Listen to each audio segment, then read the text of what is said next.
श्री शिवाय नमस्तुभ्यम महाराज। आप सभी लोग जानते हैं कि इस बार अष्टमी और नवमी तिथि को लेकर मन में बहुत बड़ी असमंजस की स्थिति बनी हुई है, क्योंकि कुछ लोग तो कह रहे हैं कि अष्टमी 26 मार्च को है और नवमी 27 मार्च को है। तो कुछ लोगों का कहना है कि 26 मार्च को ही अष्टमी है और 26 मार्च को ही नवमी है।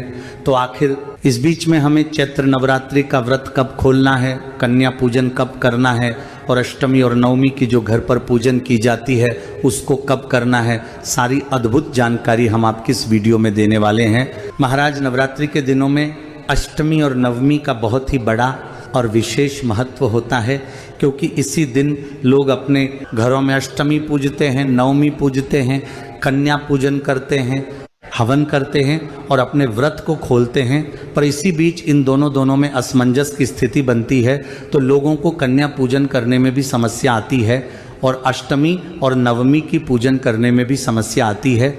महाराज, सबसे पहले हम ये जानते हैं कि आपको अष्टमी की पूजन कब करनी है और अष्टमी का कन्या पूजन कब करना है।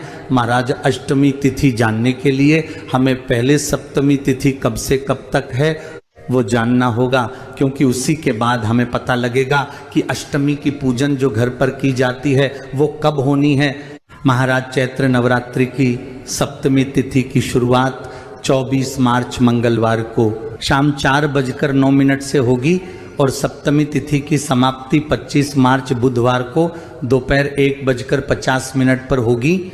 ऐसे में सप्तमी तिथि 25 मार्च बुधवार की दिन ही मानी जाएगी, पर दोपहर में 1:50 के बाद अष्टमी तिथि शुरू हो जाएगी।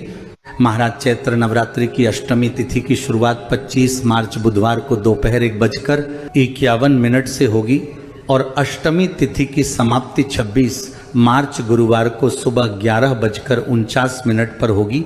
महाराज, वैसे तो इस बार अष्टमी तिथि 26 मार्च गुरुवार के दिन ही है, पर जो लोग अपने घरों में अष्टमी की पूजन करते हैं जो कि रात में होती है, उन सभी लोगों को ये अष्टमी की पूजन 25 मार्च को रात के समय करनी होगी, क्योंकि इसी समय में अष्टमी तिथि की रात रहेगी और 26 मार्च की रात में नवमी तिथि रहेगी। अब महाराज, अब जो लोग अष्टमी के दिन कन्या पूजन करते हैं और अपने व्रत को खोलते हैं, तो यह कार्य आपको 26 मार्च को सुबह 11:49 से पहले करना होगा, क्योंकि इसके बाद नवमी तिथि शुरू हो जाएगी।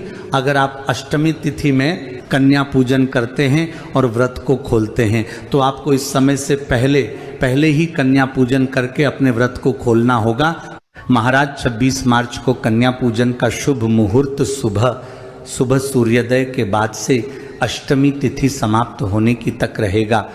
इस बीच में आप कन्या पूजन करवा सकते हैं, पर जिनके घर में अष्टमी पूजी जाती है तो वह 25 मार्च को रात में अष्टमी पूज सकते हैं। महाराज, इसके बाद चैत्र नवरात्रि की नवमी तिथि की शुरुआत 26 मार्च गुरुवार को सुबह 11:50 से होगी और नवमी तिथि की समाप्ति 27 मार्च शुक्रवार को सुबह 10:07 पर होगी।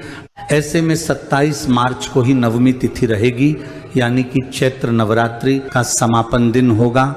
महाराज, ऐसे में जिन लोगों के घर में नवमी की पूजा होती है जो कि रात के समय होती है, तो उन सभी लोगों को यह पूजा 26 मार्च गुरुवार के दिन रात के समय करनी होगी। अगर कोई 26 मार्च को नवमी मान रहा है और इसी दिन कन्या पूजन और हवन करना चाहता है, तो उसको 26 मार्च को सुबह 11:49 के बाद ही नवमी तिथि का कन्या पूजन, हवन और सारे नवमी के कार्य करने होंगे। पर अगर आप लोग 27 मार्च को नवमी तिथि मान रहे हैं तो आपको सुबह 10:07 से पहले नवमी तिथि का कन्या पूजन करना है, हवन करना है और अपने व्रत को खोलना है, क्योंकि इस समय के बाद दशमी तिथि शुरू हो जाएगी। महाराज, इसलिए हमने आपसे शुरुआत में ही कहा था कि कुछ लोग इस बार अष्टमी और नवमी एक ही दिन मान रहे हैं, यानी कि 26 मार्च को ही वे अष्टमी मानेंगे और नवमी मानेंगे। महाराज, 27 मार्च को भी कन्या पूजन का शुभ मुहूर्त सुबह सूर्योदय से लेकर सुबह 10:07 तक रहेगा। महाराज अब अष्टमी और नवमी को लेकर जो भी आपके मन में कन्फ्यूज़न था, हमने आपको सारे जवाब दे दिए हैं। अब आपके ऊपर है कि आप किस दिन अष्टमी मान रहे हैं और किस दिन नवमी मान रहे हैं। जो सही जानकारी थी वो हमने आपको बता दी, पर अभी भी अगर आपके मन में कोई प्रश्न है तो वो आप हमसे कमेंट करके पूछ सकते हैं। और आप अष्टमी किस दिन मानेंगे, नवमी किस दिन मानेंगे, कमेंट में ज़रूर बताइएगा।